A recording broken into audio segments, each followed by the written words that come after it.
आज हमारे पास 35 to 40,000 rupees के प्राइस सेगमेंट के दो बहुत पॉपुलर स्मार्टफोन्स हैं। पहला है वीवो का लेटेस्ट वीवो V40। अब V series primarily camera centric है, बट पिछले 1-2 साल में वीवो V सीरीज़ ने रिलायबिलिटी और परफॉर्मेंस पर इक्वली फोकस किया है and it just keeps on getting better. और सेकंड है लास्ट ईयर का सैमसंग गैलेक्सी S23 FE, और इसमें भी आपको टॉप नॉच कैमरास के साथ अमेजिंग बिल्ड क्वालिटी और परफॉर्मेंस मिल जाती है, और इवन 8 की वीडियो रिकॉर्डिंग और वायरलेस चार्जिंग जैसे फ्लैगशिप फीचर्स भी मिल जाते हैं। प्लस इसके प्राइस में काफ़ी सिग्निफिकेंट ड्रॉप भी आया है। तो इस वीडियो में हम इन दोनों फोन्स के सारे मेजर डिफरेंसेस को कवर करने वाले हैं and let's see which one of these is a better value for your money depending on your requirements.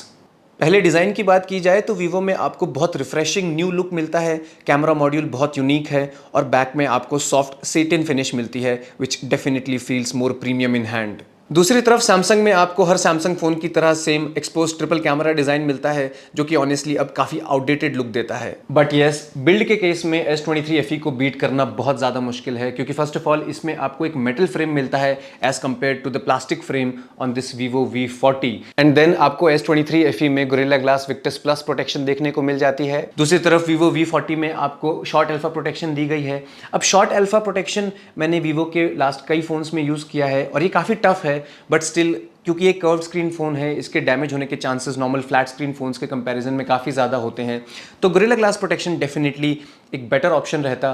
अब इन दोनों फ़ोन्स में आपको सेम IP68 सर्टिफिकेशन मिल जाती है, तो वाटर और डस्ट प्रोटेक्शन इन दोनों फ़ोन्स में इंडस्ट्री बेस्ट है, बट स्टिल मेटल फ्रेम और डिस्प्ले में गोरिल्ला ग्लास प्रोटेक्शन की वजह से S23 FE डेफिनेटली एक ज़्यादा रिलायबल ऑप्शन है। दोनों फ़ोन्स की डिस्प्लेज में आपको 120 हर्ट्ज रिफ्रेश रेट और HDR10+ का सपोर्ट मिल जाता है, और डिस्प्ले गेम में वीवो V40 ने S23 FE को प्रॉपरली डोमिनेट किया है। पिक्सल डेंसिटी से लेकर पीक ब्राइटनेस दोनों आपको वीवो V40 में कई ज़्यादा सुपीरियर मिल जाते हैं, तो इनडोर और आउटडोर यूजेज दोनों में वीवो V40 मल्टीमीडिया के लिए बेटर ऑप्शन है। प्लस वीवो V40 की डिस्प्ले साइज और कर्व्ड एजेस मल्टीमीडिया को और भी ज़्यादा एनहेंस कर देते हैं। मूविंग ऑन, वीवो V40 में आपको 50 megapixel primary, 50 megapixel ultra wide और 50 मेगापिक्सल का ही सेल्फी कैमरा दिया गया है। दूसरी तरफ S23 FE में आपको 50 megapixel primary, 12 megapixel ultra wide और 8 मेगापिक्सल का टेलीफोटो कैमरा दिया गया है 10 मेगापिक्सल के सेल्फी कैमरा के साथ। अब ये दोनों फोन्स के प्राइमरी कैमरा रिजल्ट्स हैं, और जैसा कि आप देख सकते हैं वीवो V40 में आपको डायनेमिक रेंज ज़्यादा अच्छी मिल जाती है और इसमें आपको ज़्यादा अच्छा लाइट बैलेंस भी मिलता है। दूसरी तरफ Samsung Galaxy S23 FE foreground को स्लाइटली ओवर एक्सपोज कर देता है, स्पेशली लाइट कलर्ड सब्जेक्ट्स को, और पर्टिकुलरली ह्यूमन सब्जेक्ट्स के साथ वीवो V40 आपको वार्मर टोन डिलीवर करता है, जबकि सैमसंग गैलेक्सी S23 FE में आपको ऑपोजिट कूलर टोन मिलती है, जो कि आपकी पर्सनल प्रेफरेंस पर डिपेंड करता है। बट स्टिल लाइट बैलेंस आपको V40 में ज़्यादा एफिशिएंट मिल जाता है, जिसकी वजह से वीवो आपको कंसिस्टेंटली बेटर रिजल्ट्स डिलीवर करता है। बट येस, पोर्ट्रेट मोड में आपको इन दोनों फोन्स की ओवरऑल कलर साइंस में काफ़ी डिफरेंस देखने को मिलेगा। वीवो V40 में कलर्स ज़्यादा अच्छे से ऑप्टिमाइज्ड हैं और आई एम श्योर कि ज़्यादातर यूजर्स वीवो के पोर्ट्रेट्स को प्रेफर करेंगे। और दूसरी तरफ सैमसंग में कलर्स ऑनेस्टली थोड़े से डल आते हैं वीवो के कंपैरिजन में। प्लस जैसा कि आप देख सकते हैं सैमसंग में ओकेजनली बैकग्राउंड बुके बहुत आर्टिफिशियल लुक देता है, जबकि वीवो V40 में बुके बहुत नेचुरल है और बहुत रियलिस्टिक लगता है।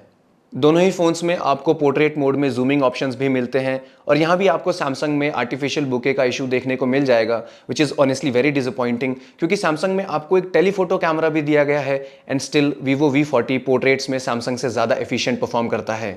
अब अल्ट्रा वाइड इमेजेस की बात की जाए तो आप इन दोनों फोन्स में से कोई भी चूज कर सकते हैं। दोनों फोन्स की ओवरऑल लाइट हैंडलिंग और कलर साइंस में ज़्यादा बड़ा डिफरेंस नहीं है, बट स्टिल इन दोनों फोन्स के पास एक एक बेनिफिट्स भी हैं। सैमसंग में आपको वीवो V40 के कंपैरिजन में ज़्यादा वाइड फ्रेम मिल जाता है, तो आप फ्रेम में काफ़ी बड़ा स्पेस कैप्चर कर सकते हैं। बट देन क्योंकि वीवो V40 में आपको एक 50 मेगापिक्सल का high resolution ultra wide camera मिलता है, तो बेटर डिटेल्स की वजह से वीवो इमेजेस को एडिट और क्रॉप करना ज़्यादा कन्वीनियंट है। तो आप अपनी रिक्वायरमेंट्स के अकॉर्डिंग इन दोनों फोन्स में से कोई भी कैमरा चूज कर सकते हैं। They both great. अब वीडियोस के केस में ज़्यादा कुछ डिस्कस करने को नहीं है। दोनों स्मार्टफोन्स में आपको 4K और 1080p वीडियो रिकॉर्डिंग ऑप्शंस मिल जाते हैं, और यहाँ आप इन्हें easily side by side compare भी कर सकते हैं। और सरप्राइजिंगली इन दोनों फोन्स की वीडियो क्वालिटी बहुत सिमिलर है और ओवरऑल कलर साइंस भी काफ़ी आइडेंटिकल है। तो आप वीडियो क्वालिटी के पर्सपेक्टिव से इन दोनों में से कोई भी चूज कर सकते हैं, दोनों बहुत अच्छे हैं। बट येस, अगर स्टेबलाइजेशन की बात की जाए तो वो आपको वीवो V40 में स्लाइटली ज़्यादा अच्छी मिल जाती है, दोनों 4K और 1080p वीडियोज़ में। तो मूविंग वीडियोज़ के लिए वीवो V40 डेफिनेटली एक बेटर ऑप्शन है, और स्टडी हैंडहेल्ड वीडियोज़ के लिए आप इन दोनों में से कोई भी पिक कर सकते हैं। अब क्योंकि S23 FE में आपको सिर्फ 10 मेगापिक्सल का सेल्फी कैमरा मिलता है, इसकी फ्रेम में डिटेल्स कम है और ये डिफरेंस ऑलमोस्ट हर सेल्फी में काफ़ी एविडेंट है। और दूसरी तरफ Vivo V40 में आपको बहुत शार्प रिजल्ट्स मिलते हैं, फॉरग्राउंड और बैकग्राउंड दोनों में बहुत अच्छा बैलेंस मिल जाता है। स्किन टोन आपको दोनों ही फोन्स में एक्यूरेट नहीं मिलती है। Vivo में स्किन कॉम्प्लेक्शन सॉफ्ट आती है, जबकि Samsung फेस को हल्का सा ओवर ब्राइटन करता है। प्लस दोनों ही फोन्स में आपको वाइडर फ्रेम्स का भी ऑप्शन मिल जाता है, but still Vivo V40 normal 1x और वाइड फ्रेम दोनों में ज़्यादा ब्रॉड स्पेस ऑफर करता है, जो कि नॉर्मल ग्रुप सेल्फीज और ट्रैवल पिक्चर्स के लिए काफ़ी ज़्यादा कन्वीनियंट है। So right now we are recording 4K videos from both these phones, Vivo V40 and Galaxy S23 FE. And you can also test the mics from here. Now, before we discuss the video quality, let's discuss the hardware aspect first. Right now we are shooting at 1x and 1x is all that you have on this S23 FE. While on the Vivo V40 you can actually switch to 2x just like this, and you can also go all the way down to 0.8x, and now you can compare the width of the frames. As you can see, Vivo V40 is a perfect choice for the vloggers and content creators because it gives you plenty of space in the background. Now, even though the video quality is pretty decent on both these devices, Vivo V40 is still winning it big in terms of video quality. And because S23 FE has a low resolution 10 megapixel selfie camera, it is clearly struggling with the details, and the focus is also not that sharp. While on the Vivo V40 you get plenty of details in the frame, as you can see, and the final outcome is actually very sharp. So I would personally go with the Vivo V40 for its better selfie camera. Moving on, S23 FE में आपको Exynos 2200 processor मिलता है, जबकि Vivo V40 में आपको Snapdragon 7 Gen 3 chip दी गई है। सबसे पहले गेमिंग की बात की जाए तो Vivo V40 call of duty में आपको मीडियम सेटिंग्स में काफ़ी डिसेंट गेम प्ले ऑफर करता है। अब ये एक मिड रेंज फोन है, तो ये प्रॉपर हार्डकोर गेमिंग के लिए डिजाइन नहीं है, बट स्टिल मीडियम सेटिंग्स में एचडी रिसोर्सेज के साथ भी आपको काफी अच्छी और एफिशिएंट गेमिंग मिल जाती है। बट स्टिल क्राउडेड सिचुएशंस में, स्पेशली हार्ड पॉइंट गेम्स में आपको माइनर फ्रेम ड्रॉप्स नोटिस होंगे, विच इज वेरी ऑब्वियस। दूसरी तरफ S23 FE में आपको हायर सेटिंग्स में गेम प्ले मिल जाता है, और अगर आप एक प्रॉपर गेमर हैं, आप S23 FE को डेफिनेटली कंसिडर कर सकते हैं।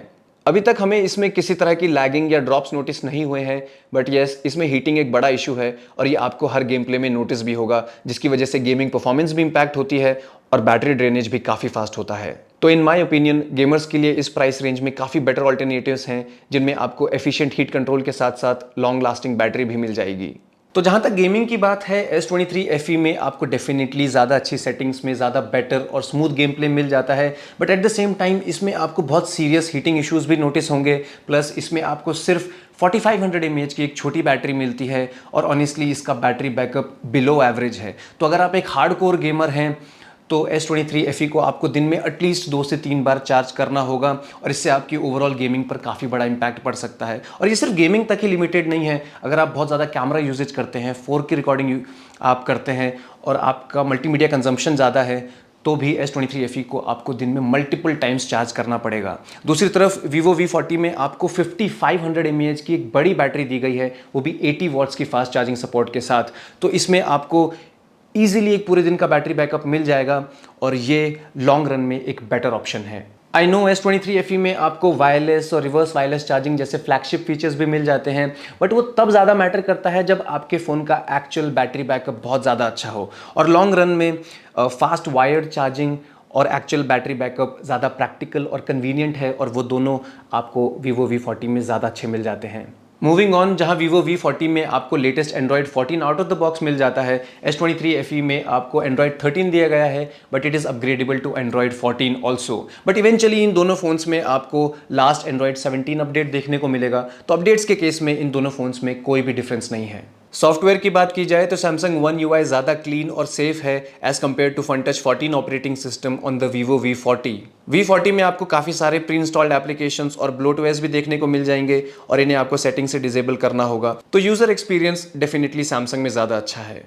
तो अब आई थिंक हमने इन दोनों फ़ोन्स के बारे में ऑलमोस्ट सब कुछ डिस्कस कर लिया है, और Vivo V40 में आपको ज़्यादा एफिशिएंट मल्टीमीडिया एक्सपीरियंस के साथ साथ ज़्यादा पावरफुल कैमरा सेटअप मिल जाता है, डिसेंट गेमिंग मिल जाती है, और इन सब को कन्वीनियंटली हैंडल करने के लिए 5500 mAh की बड़ी बैटरी दी गई है 80 वॉट्स की फास्ट चार्जिंग के साथ, ताकि इस फ़ोन के सारे फीचर्स को आप अच्छे से यूटिलाइज कर सकें। दूसरी तरफ S23 FE में आपको ज़्यादा टफ बिल्ड मिल जाती है, एक सिक्योर ऑपरेटिंग सिस्टम मिल जाता है, कैमरा परफॉर्मेंस काफ़ी डिसेंट है। आई नो Vivo V40 जितनी अच्छी नहीं है, बट स्टिल इस प्राइस सेगमेंट में ये बहुत पावरफुल कैमरा सेटअप ऑफर करता है। इसमें गेमिंग भी काफ़ी अच्छी है, बट अगेन इसमें काफ़ी सीवियर हीटिंग इश्यूज़ हैं।